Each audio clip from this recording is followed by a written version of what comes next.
नमस्कार, मैं हूँ आलोक जोशी और आप देख रहे हैं आलोक अड्डा और आलोक अड्डा में आज हम चर्चा करेंगे दिल्ली के उप मुख्यमंत्री मनीष सिसोदिया की गिरफ्तारी की।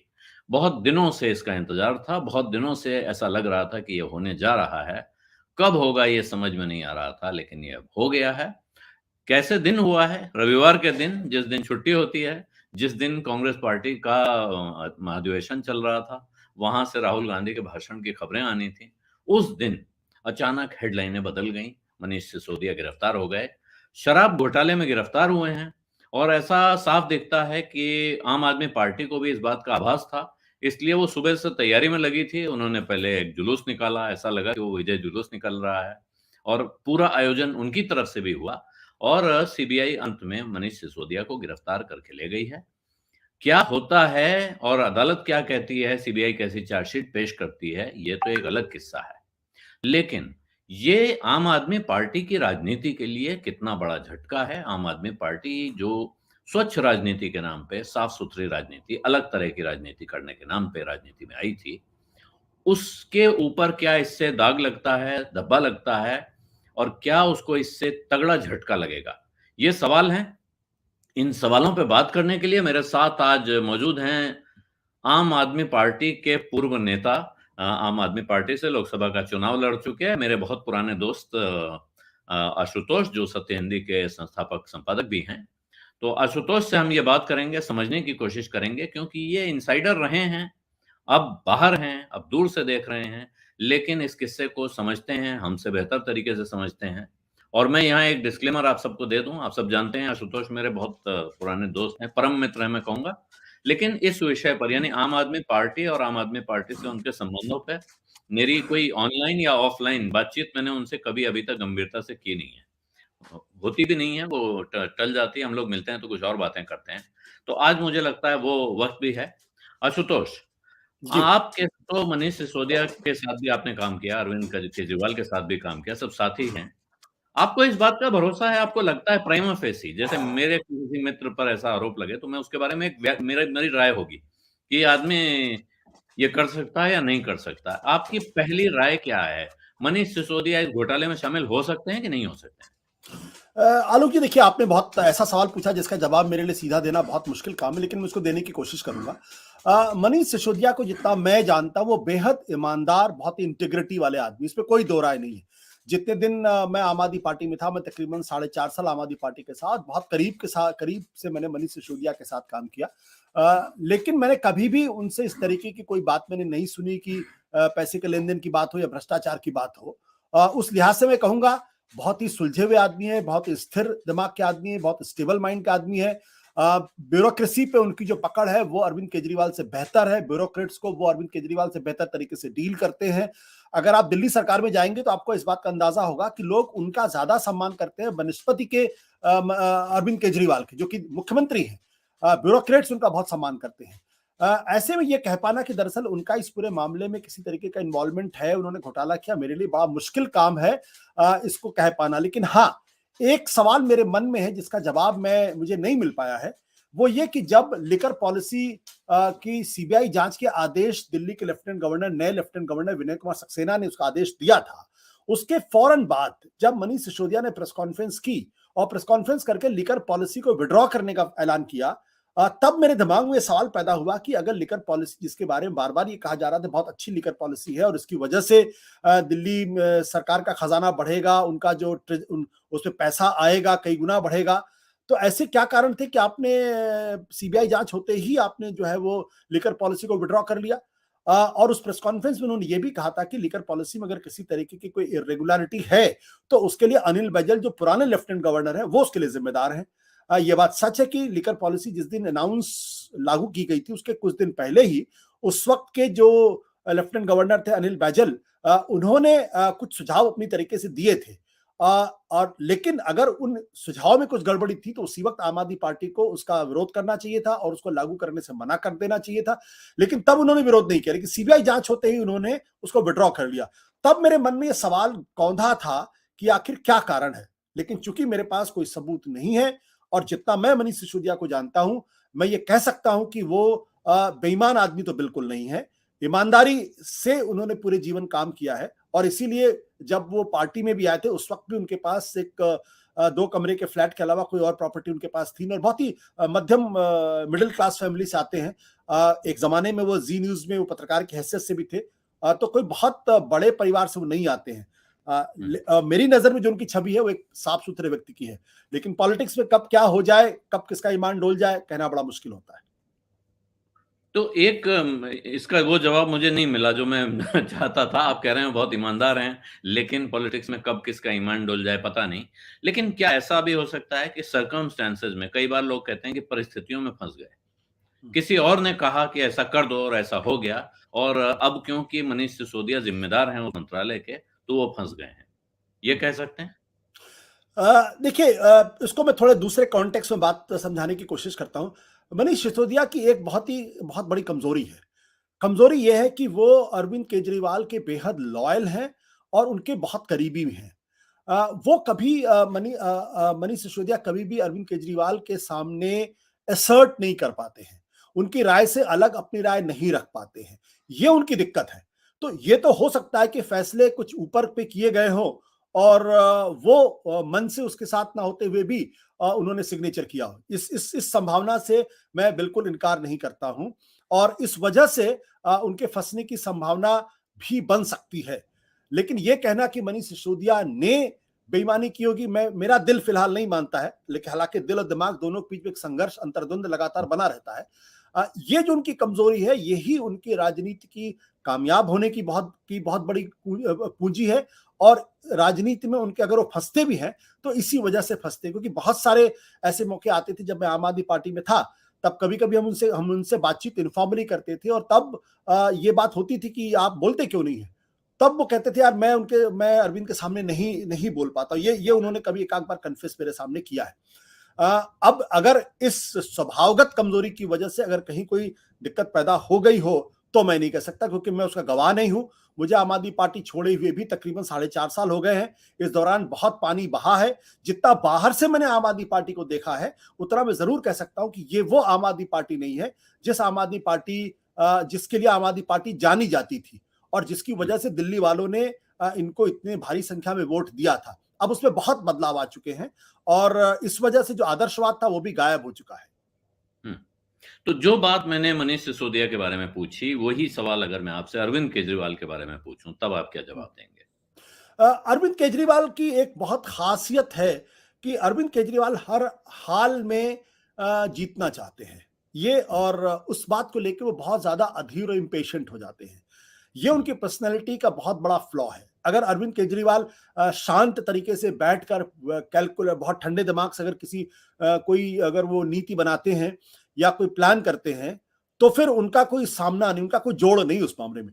लेकिन अगर अधीरवश होके और किसी बेसब्री में आकर अगर कोई फैसला करते हैं तो फिर वो गलतियां करते हैं और एक के बाद एक गलतियां करते चले जाते हैं। आज की तारीख में मुझे कुछ सवालों के जवाब नहीं मिलते। वो ये कि अचानक गोवा में जिस तरीके से आम आदमी पार्टी के पास कैंपेनिंग का मसाला आया, जिस तरीके से खर्चे किए उन्होंने या जिस तरीके से इन्होंने पंजाब में चुनाव के दौरान खर्चे किए, वो इस बात को दर्शाता है कि ये क्या ईमानदारी का पैसा था या अगर ईमानदारी का पैसा था तो उसका हिसाब किसके पास है। क्योंकि जो भी आदमी गोवा गया था या जो भी आदमी पंजाब गया था, उनका ये कहना था कि आम आदमी पार्टी ने भारतीय जनता पार्टी से अगर कम नहीं, ज्यादा नहीं तो कम से कम खर्च भी नहीं किए होंगे। और पिछले दिनों इनके कुछ नेता जो है वो प्राइवेट जेट्स में चलने लगे थे, 5 स्टार होटल में चलने लगे थे, 7 स्टार होटल के स्वीट्स में रहने लगे थे। तो ये सब इस बात को दर्शाता है कि कहीं ना कहीं कुछ बदलाव पार्टी के अंदर आया है। मैं ये नहीं कहता हूं कि सारी का सारा पैसा बेईमानी का पैसा, मैं बिल्कुल नहीं कहता हूं, ना मैं इनके ऊपर किसी तरह घोटाले का आरोप लगाता हूं। लेकिन अगर कोई पार्टी जिसने पहला चुनाव 2013 में क्राउड फंडिंग से चुनाव लड़ा हो और 20 करोड़ रुपए मिलने के बाद उन्होंने कहा हो कि हमें चुनाव लड़ने लायक पैसे हो गए हैं, अब हमें पैसे नहीं चाहिए, और लोगों ने कहा वाह ये तो अकेली पार्टी है जो पैसे मिल रहे हैं तो उसको भी मना कर रही है। वही पार्टी अगर जो है खूब पैसे खर्च कर रही हो, बड़े बड़े होटलों में और जेट से चलने लगे, जो ये कहती थी, और मैं ये इस बात को इसलिए कह रहा हूं कि ये कहती थी कि जो हिंदुस्तान के बड़े बड़े मंत्री, प्रधानमंत्री, चीफ मिनिस्टर है, उनको 2 कमरे के फ्लैट पे रहना चाहिए, उनको वो बड़े बड़े बंगलों में क्यों रहते हैं। तो अगर वो बड़े बड़े बंगलों में रहने लगेंगे, जेट से चलने लगेंगे, 5 स्टार होटल में रहने लगेंगे, तो लोग सवाल पूछेंगे। आपको ध्यान होगा जब 2013 में पहली बार ये मुख्यमंत्री बने थे, तो शपथ लेने के लिए ये मेट्रो से गए थे। बहुत कम लोगों को शायद इस बात का अंदाजा होगा। जी। बहुत मेट्रो से गए थे वो। तो उसके बाद वो मेट्रो से क्यों नहीं चल रहे हैं? तो सवाल तो पूछे जाएंगे, राजनीति में सवाल पूछना भी चाहिए, लेकिन चूंकि मेरे पास कोई कोई एविडेंस नहीं है, कोई सबूत नहीं है, इसलिए मैं इस स्थिति में नहीं हूं कि मैं किसी तरीके की कोई बहुत ही गैर जिम्मेदाराना तरीके से इनके ऊपर कोई आरोप भ्रष्टाचार या घोटाले के लगाऊं। ठीक है। तो और उस घोटाले की मैकेनिक्स पे भी मैं जानना चाहता था, लेकिन यहाँ नहीं जाऊँगा, उसके लिए मैं कुछ और विद्वान ढूँढ रहा हूँ, उनसे बात करूँगा। मैं आपसे जानना ये चाह रहा हूँ कि क्या भारतीय जनता पार्टी की तरफ से ये अरविंद केजरीवाल और आम आदमी पार्टी की राजनीति पर हमला है? इसमें कोई दो राय नहीं है। निस्संदेह मैं ये कह सकता हूं कि ये आम आदमी पार्टी के ऊपर अब तक का सबसे बड़ा हमला है। और जो जो हमले की जो एक सीरीज है, जो श्रृंखला है, जो 2015 में आम आदमी पार्टी की सरकार बनने के बाद से शुरू हुई थी, ये उसकी लॉजिकल परिणति हम कह सकते हैं। एक बहुत ही जैसे लॉजिकल कंक्लूजन कह सकते हैं। कंक्लूजन तो नहीं कहना पड़ेगा, ये उस दिशा में बढ़ती हुई चीजें दिखाई पड़ती है। आपको याद होगा कि आम आदमी पार्टी पर जो सबसे पहला हमला था वो ये था कि आम आदमी पार्टी के पास एंटी करप्शन ब्यूरो था, और हुँ, एंटी करप्शन ब्यूरो के माध्यम से आम आदमी पार्टी भ्रष्टाचार के खिलाफ एक बड़े आंदोलन की शुरुआत करना चाहती थी, ताकि जो सरकारों के अंदर या सरकारों के में जो घूसखोरी है, अलग अलग डिपार्टमेंट घूसखोरी है, उस पर लगाम लगाई जा सके। लेकिन न जाने क्यों एक दिन अचानक जो एंटी करप्शन ब्यूरो का दफ्तर था वहां पे सीआरपीएफ भेजकर रातों रात उसको अपने कब्जे में ले लिया गया, और ये कहा गया कि चूंकि एंटी करप्शन ब्यूरो भी एक थाना है, और चूंकि थाना है इसलिए वो दिल्ली सरकार के अंदर नहीं आएगा, बल्कि वो केंद्र सरकार के अंतर्गत आया। हकीकत हुँ, यह है कि 1967 से ये एंटी करप्शन ब्यूरो दिल्ली सरकार के पास थी, या हुँ, दिल्ली दिल्ली एडमिनिस्ट्रेशन के पास थी। हुँ, जब मदन लाल खुराना, साहिब सिंह वर्मा दिल्ली के मुख्यमंत्री थे, तब भी एंटी करप्शन ब्यूरो उनके पास थी। शीला दीक्षित 15 साल मुख्यमंत्री थी, तब भी उनके पास एंटी करप्शन ब्यूरो थी। अरविंद केजरीवाल जब 49 दिनों के मुख्यमंत्री थे, तब भी एंटी करप्शन ब्यूरो उनके पास थी। लेकिन 2015 में अचानक उसको बता दिया गया कि वो एंटी करप्शन ब्यूरो उनके पास नहीं है, और उनके कब्जे से ले लिया गया। उसके बाद हुँ, अगर आप देखें तो इनके ऊपर भ्रष्टाचार के गंभीर आरोप लगाए गए। इनका दफ्तर यहां खाली कराने की बात की गई। जो इन्होंने विज्ञापनों पर खर्चा किया था उसको उसकी वसूली की बात की गई है। अरविंद केजरीवाल के कम से कम 2 दर्जन विधायक जो हैं उनको फ्रिवलस चार्जेस में उनको गिरफ्तार किया गया। उनमें से कुछ चार्जेस तो अदालत के अंदर प्रूव ही नहीं हो पाए, कभी भी साबित नहीं हो पाए, और इक्का दुक्का कन्विक्शन के अलावा कभी कन्विक्शन नहीं हो पाया। और अब जो जो हालत है नए लेफ्टिनेंट गवर्नर के आने के बाद से, उसके बाद तो ऐसा लगता है जैसे कि आम आदमी पार्टी रोज किसी न किसी इंक्वायरी, किसी न किसी इन्वेस्टिगेशन, किसी न किसी एजेंसी का शिकार हो रही है। अरविंद हुँ, केजरीवाल के दफ्तर पे छापे मारे गए थे, उनके प्रिंसिपल सेक्रेटरी राजेंद्र कुमार को सस्पेंड कर दिया गया, तो आज भी वो सस्पेंड चल रहे हैं। मनीष सिसोदिया के घर पे छापे पड़ चुके हैं, सत्येंद्र जैन के घर पे छापे पड़ चुके हैं। सत्येंद्र जैन अभी तक जेल में है, पिछले 8-9 महीनों से बाहर आने की कोई उम्मीद दिखाई नहीं पड़ रही है। और तो इस तरीके से अगर आप देखें तो इसमें कोई दो राय नहीं है कि नरेंद्र मोदी की सरकार ने अरविंद केजरीवाल और उनकी पार्टी को ध्वस्त करने में कोई कसर नहीं बचा रखी है। हुँ। तो यहाँ से आगे अभी तक तो दिख रहा था कि जैसे आपने गोवा का ज़िक्र किया, पंजाब का ज़िक्र किया, आम आदमी पार्टी अपने पैर फैलाने की कोशिश में लगी थी, कि हम दिल्ली तो हमने जीत लिया, ये मतलब फॉर ग्रांटेड है, दिल्ली तो अपना है। अब हम दिल्ली के बाहर पैर फैलाएँ, एक ऑल इंडिया ताकत बने और चुनौती दें। जबकि वो कांग्रेस किसी तरह का कोई गठजोड़ शुरू करती है, तो उसमें वो दूर रहते हैं, उसके पास नहीं जाते हैं। विपक्षी एकता की किसी भी कोशिश में अरविंद केजरीवाल दिखाई नहीं दे रहे थे। आज की तारीख में सिर्फ उस कोशिश को झटका लग रहा है कि ये जो बाहर पैर फैलाने की कोशिश कर रहे हैं, या आपको लगता है कि उनको दिल्ली में भी नुकसान पहुँचेगा? देखिए, ये जो कोशिश है, ये आम आदमी पार्टी नाम का जो जो जो आइडिया है, उसको ही पूरी तरीके से खत्म करने की कोशिश है। इस हुँ, आइडिया के साथ एक जो बहुत गंभीर चीज है, और जो कभी मैं उसको उस तरीके से फिगर आउट नहीं कर पाया हूं। मैं इसको कई बार कह चुका हूं कि आम आदमी पार्टी नाम का जो आइडिया है, ये कभी अचानक पूरे हिंदुस्तान पर काबिज हो सकता है और अचानक गायब हो सकता है। हुँ, क्योंकि ये आम आदमी पार्टी कोई ट्रेडिशनल पॉलिटिकल पार्टी नहीं है, कोई कोई परंपरागत राजनीतिक संप्रत्यय नहीं है। आम हुँ, आदमी पार्टी दरअसल जो परंपरागत राजनीतिक दल और नेता है उनके खिलाफ एक तरीके का विद्रोह है, एक हुँ, तरीके की बगावत है उनके खिलाफ।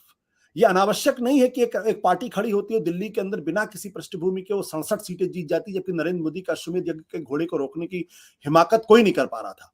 67 सीटें दिल्ली में बैठ के जीत जाते हैं। पंजाब जाते हैं और वहां 117 में से 92 सीटें जीत जाते हैं। प्रकाश सिंह बादल, कैप्टन अमरिंदर सिंह, सुखबीर बादल, नवजोत सिंह सिद्धू, सुनील जाखड़, चन्नी, दो दो विधानसभा क्षेत्रों से इतने बड़े बड़े नेता हार जाते हैं। तो क्या वो राजनीति की वजह से हारे? नहीं, वो एक सोशल फिनोमेना है जिसकी वजह से हारे। लोग जो है वो परंपरागत राजनीति से ऊब चुके हैं कि ये वही प्रकाश सिंह बादल बार बार आएंगे, वही अकाली दल, वही कांग्रेस पार्टी, वही भारतीय जनता पार्टी, इनके पास कुछ करने के लिए है नहीं, ये बार बार अपना नाम बदल के आते हैं, अपने बोतल बदल के आते हैं और जनता को बेवकूफ बनाते हैं। तो उसके खिलाफ विद्रोह है जिसकी वजह से इनको इतनी भारी सफलता मिलती है। तो ये इस पॉसिबिलिटी को मैं बिल्कुल इग्नोर नहीं कर सकता जो फ्रांस में हुआ कि अचानक मैक्रोन निकलते हैं और वो फ्रांस के राष्ट्रपति बन जाते हैं अचानक, बिना किसी कारण के, क्योंकि लोग तलाश कर रहे हैं, लोगों को परंपरागत राजनीति से ऊब हो चुकी है। तो इसलिए ये पॉसिबिलिटी से मैं इनकार नहीं करता हूं कि अचानक आम आदमी पार्टी एक दिन आप देखें कि पूरे देश पे छा गई। और ये भी पॉसिबिलिटी कि आम आदमी पार्टी दिल्ली से गायब हो जाए, ये इस पॉसिबिलिटी को भी मैं रूल आउट नहीं करता। क्योंकि और उसके लिए कारण ये है क्योंकि आम आदमी पार्टी आज की तारीख में अरविंद केजरीवाल की पर्याय हो गई। उनके अलावा आम आदमी पार्टी का कोई अस्तित्व नहीं है। वो है तो पार्टी है, वो नहीं है तो पार्टी नहीं है, इस बारे में मुझे कोई संदेह नहीं। जैसे कि आपने देखा था असम गण परिषद थी, जो जब तक उनके वो मुख्यमंत्री थे तब तक तो पार्टी चलती रही, जैसे ही वो उनकी वो क्रेडिबिलिटी डाउन हुई, पार्टी अपने आप खत्म हो गई। आज कहाँ है किसी को मालूम भी नहीं है। तो इस लिहाज से ये आम आदमी पार्टी एक सोशियो पॉलिटिकल फिनोमिनन है, जो आगे क्या रुख अख्तियार करेगी ये कहना मुश्किल। लेकिन ये बात पूरी जिम्मेदारी से कहूंगा कि ये जो क्राइसिस है, अगर इस क्राइसिस से आम आदमी पार्टी निकल गई तब आम आदमी पार्टी के बारे में कहा जाएगा कि इनकी जमीन बहुत मजबूत है और बाकी जो दिल्ली के बाहर का इनका जो विस्तार का जो प्रयास है वो कामयाब हो सकता है। लेकिन इस क्राइसिस से निकलने का अर्थ तो आशुतोष यही होगा कि मनीष सिसोदिया बेदाग साबित हो जाएं या इस मुकदमे में उनके खिलाफ सबूत नहीं मिले इसलिए वो बरी हो जाएं। क्या आपको लगता है कि ऐसी परिस्थिति होगी या उसके बिना भी एक तबका है दिल्ली का जो आम आदमी पार्टी के जिस विचार का आप जिक्र कर रहे हैं उसके साथ नहीं जुड़ा है, उसको कुछ मिल गया है, उसको परफॉर्मेंस मिली है, उसको मुफ्त की बिजली मिली है, उसको स्कूल मिले हैं, उसको मोहल्ला क्लिनिक मिले हैं, शायद उनसे वो आकर्षित हुआ है। क्या वो लोग भी इस ईमानदारी के सवाल पे इनसे छटक सकते हैं? अभी कहना थोड़ा सा मुश्किल है क्योंकि आम आदमी पार्टी का जो इलेक्टोरल पॉलिटिक्स वो फ्लक्चुएट करता है। अगर आप विधानसभा का चुनाव देखेंगे तो आम आदमी पार्टी को 54% 56% वोट मिलता है, ठीक है। लेकिन जहां लोकसभा का चुनाव आता है आम आदमी पार्टी लड़खड़ा जाती है। 2019 में आम आदमी पार्टी को लोकसभा के चुनाव में 18% वोट मिला, कांग्रेस पार्टी को इससे ज्यादा वोट मिला, 22-24% वोट मिला, और बीजेपी को 54% वोट मिला, और आम आदमी पार्टी की 3 लोकसभा सीटों में जमानत जब्त हो गई। लेकिन एक साल के बाद जब विधानसभा का चुनाव होता है तो आम आदमी पार्टी का वोट शेयर 18% से जंप करके सीधे 54% पे आ जाता है। यानी जो वोट शेयर बीजेपी का लोकसभा के चुनाव में था वही वोट शेयर आम आदमी पार्टी का विधानसभा के चुनाव में हो जाता है। तो यह दर्शाता है एक चीज को लेके कि पहली बात यह है कि आम आदमी पार्टी का जो पूरा आकर्षण है वो अरविंद केजरीवाल की वजह से है, उनकी लोकप्रियता, लोगों को उनमें यकीन है। दूसरा, जो उन्होंने वेलफेयर मेजर्स लिए हैं उसकी वजह से भी लोगों को उनके अंदर यकीन है कि नहीं, ये कुछ इनके आने से कम कुछ तो जनता का भला होता। तीसरा, जो लोग उबे हुए हैं कि भाई हमको कांग्रेस पार्टी नहीं चाहिए, हमको बीजेपी नहीं चाहिए, हमको विधानसभा में अरविंद केजरीवाल चाहिए या आम आदमी पार्टी चाहिए, वो उनके साथ जुड़े रहते हैं। अब ये जो संकट है मनीष सिसोदिया की गिरफ्तार, अगर लोगों के मन में ये प्रश्न खड़ा हो गया या शक पैदा हो गया या बीज आ गया, यार ये भी तो उन्हीं जैसे लोग हैं, क्योंकि इस बात के लिए जमीन काफी उर्वरा है। पिछले 3-4 सालों में आम आदमी पार्टी ने जिस तरीके से अपनी राजनीति चलाई है उसमें इस बात के लिए संदेह बहुत मजबूत होता है कि ये भी अब दूसरी पार्टियों जैसे हो रहे हैं। अब जैसे आपने देखा कि ये हिंदुत्ववादी राजनीति करने अचानक निकल पड़ते हैं, हनुमान चालीसा का पाठ करते हैं, हनुमान जी के दर्शन करते हैं, दिवाली के दिन ये अपनी पत्नी के साथ लाइव स्ट्रीमिंग कराते हैं, पूजा करते हैं, जो पहले तो कभी नहीं करते थे। फिर ये कहते हैं कि नोट पे जो लक्ष्मी गणेश होने चाहिए। इनके ऊपर अब टिकट बेचने के भी आरोप लग रहे हैं। तो और इनके एमएलएज जो है उनके ऊपर बहुत गंभीर भ्रष्टाचार के आरोप लगे। पंजाब में तो 2-3, एक मंत्री और दो एमएलएज पहले से अरेस्ट हो चुके हैं। तो लोगों के मन में ग्राउंड पे अब ये सवाल होने लगा कि आम आदमी पार्टी के लोग अब उतने ईमानदार नहीं जितने ईमानदार हुआ करते थे। लेकिन अभी भी मुझे लगता है कि चूंकि अरविंद केजरीवाल को लेकर उनके मन में ज्यादा संदेह नहीं है, लेकिन अगर अब फिर दूसरी तरफ मन ये भी कहता है कि अगर मनीष सिसोदिया जैसे बड़े नेता को अगर गिरफ्तार किया गया है, तो कहीं ऐसा तो नहीं सीबीआई के पास कुछ कुछ क्लिंचिंग एविडेंसेस मिल गए हैं? कहीं ऐसा तो नहीं मनी ट्रेल जो है वो it stops at the door of Manish Sisodia?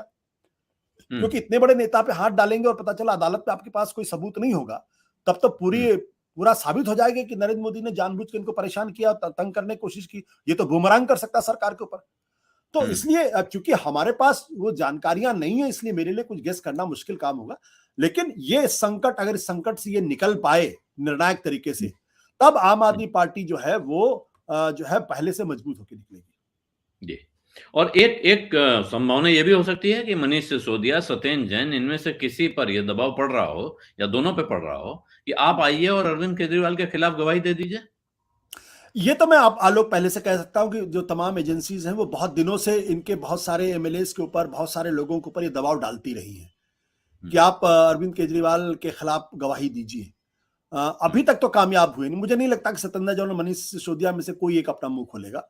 बहुत कमिटेड लोग हैं, व्यक्तिगत निष्ठा इनके अरविंद केजरीवाल को लेकर बहुत ज्यादा है, और इसलिए मुझे लगता नहीं कि ऐसा कुछ इन दोनों में से कोई एक करता हुआ दिखाई पड़ेगा। और दूसरी बात जो आपने कही कि साहब एक जो परंपरागत राजनीति के खिलाफ विद्रोह जैसा, जो लोग इनसे नाराज थे, थके पके हुए थे, उन्होंने इस पार्टी को देखा और साथ में उसका जवाब भी आपने दिया कि ये अगर ऐसा होता जाता है तो लोगों को लगता है ये भी तो वैसे ही है। तो इस स्थिति में तो आम आदमी पार्टी के फिजल आउट होने का खतरा ज्यादा है। तो ऐसे में अरविंद केजरीवाल जो कर रहे हैं कि वो किसी भी मोर्चे के साथ नहीं जुड़ते हैं, वो उनके लिए आत्मघाती साबित नहीं होगा। बीजेपी का काम अपने आप नहीं कर देंगे। बिल्कुल बिल्कुल आत्मघाती हो सकता है, और ये उनकी पर्सनालिटी की प्रॉब्लम है। वो किसी दूसरे के साथ कंधे से कंधा मिलाकर चलने में उनको तकलीफ होती है। ये चूंकि पर्सनालिटी, ये उनकी राजनीतिक मजबूरी नहीं है, ये उनकी व्यक्तिगत कमजोरी है। इसलिए जैसे अगर आम आदमी पार्टी को अगर जरा सी भी दूरंदेशी होती, तो जिस तरीके से इनके ऊपर हमले 2015 के बाद से शुरू हुए थे, ये तमाम राजनीतिक पार्टियों के साथ दोस्ताना व्यवहार करते, कांग्रेस पार्टी के साथ दोस्ताना व्यवहार करते, उन पर हमले करने से बचते। ममता बनर्जी से इनके रिश्ते बहुत अच्छे थे। आज की तारीख मुझे नहीं मालूम इनके रिश्ते कितने अच्छे हैं। नीतीश कुमार से इनके रिश्ते बहुत अच्छे थे। मैं नहीं कह सकता आज इनके रिश्ते कैसे हैं। अभी नए दोस्त इनको मिले केसीआर, लेकिन आप देखिए लीकर पॉलिसी में केसीआर की बेटी का नाम आया हुआ है, साउथ इंडिया के कुछ इंडस्ट्रियलिस्ट का नाम आया हुआ है, उनके ऊपर भी गाज गिर सकती है, वो भी गिरफ्तार हो सकते हैं। अभी कल परसों जाके इन्होंने उद्धव ठाकरे से मुलाकात की है, बट वो कर्टसी कॉल ज्यादा है। स्टालिन इनसे आके मिलते हुए कर्टसी कॉल ज्यादा है। तो वो जो ओल्ड पॉलिटिक्स थी, जिसमें कि आप अपनी पार्टी चलाते हुए भी बाकी लोगों के साथ घुलते मिलते थे, उठते बैठते थे, टेलीफोन पर एक दूसरे से बातचीत करते थे, सलाह मशवरा करते थे, एक दूसरे की गुडविल अर्न करते थे, एक दूसरे के दुख सुख में शरीक होते थे, वो इनका स्वभाव नहीं है। इनका पूरा खेल एकला चलो, और पार्टी के अंदर भी एकला ही चलो रहे हैं। पार्टी के अंदर भी वहां आज की तारीख में अरविंद केजरीवाल का कोई विरोध नहीं, उनसे कोई डिसएग्रीमेंट नहीं है। ये जो कहते हैं वही होता है, दूसरा कुछ नहीं होता है। तो पार्टी में भी आज की तारीख में इनके दोस्तों की संख्या कम हो गई है, अब कनिष्ठों की संख्या बढ़ गई है। जो एक जमाने में इनके अनुयायियों की संख्या बढ़ गई। जो इनके बहुत अच्छे दोस्त हुआ करते थे, इनके बहुत अच्छे मित्र हुआ करते थे, इनके सुख दुख के साथी थे, जिनके साथ इनके फैमिली टर्म्स थे, अब वो भी इनके अनुयायी हो गए, अब वो भी इनको सरसर कहने लगे हैं। तो ये पर्सनालिटी की प्रॉब्लम है। अगर इनको समझ में आता है कि नरेंद्र मोदी की सरकार लगातार उनको टारगेट करे, सबको साथ लेके चलते, तो ये एक तो ज्यादा उनको फायदा होता। लेकिन चूंकि वो है नहीं, अब आप गुजरात में चले गए, गुजरात में जाके आपने कांग्रेस पार्टी को डैमेज किया, तो कांग्रेस पार्टी आपके साथ क्यों खड़ी होगी? नहीं खड़ी होगी कांग्रेस पार्टी, जाहिर सी बात है, बहुत बहुत सिंपल सी बात है। तो या आप राहुल गांधी अगर आप मजाक उड़ाएंगे या उन पे अगर टिप्पणियां करेंगे, तो वो राहुल गांधी क्यों आपके साथ खड़े होंगे? नहीं खड़े होंगे। और यही कारण है कि जब भारत जोड़ो यात्रा के दौरान 22 पार्टियों को न्योता दिया गया, उसमें अरविंद केजरीवाल का नाम नहीं है। एक दूसरा पहलू है इस किस्से का, जो जिसके बारे में बहुत से लोग बात कर रहे हैं, लेकिन उसमें कितना दम है कहना बड़ा मुश्किल है, कि भारतीय जनता पार्टी को इस वक्त ऐसा कुछ भी चाहिए जो जिससे अडानी हिंडनबर्ग मामले से ध्यान हट सके। तो अडानी हिंडनबर्ग मामले से भी ध्यान हटता है और कांग्रेस के अधिवेशन से भी ध्यान हटता है। ये इस गिरफ्तारी से एक तीर में दो निशाने लगते हैं। इस बात में कितना दम है? क्या सीबीआई इस हिसाब से टाइमिंग भी कर सकती है?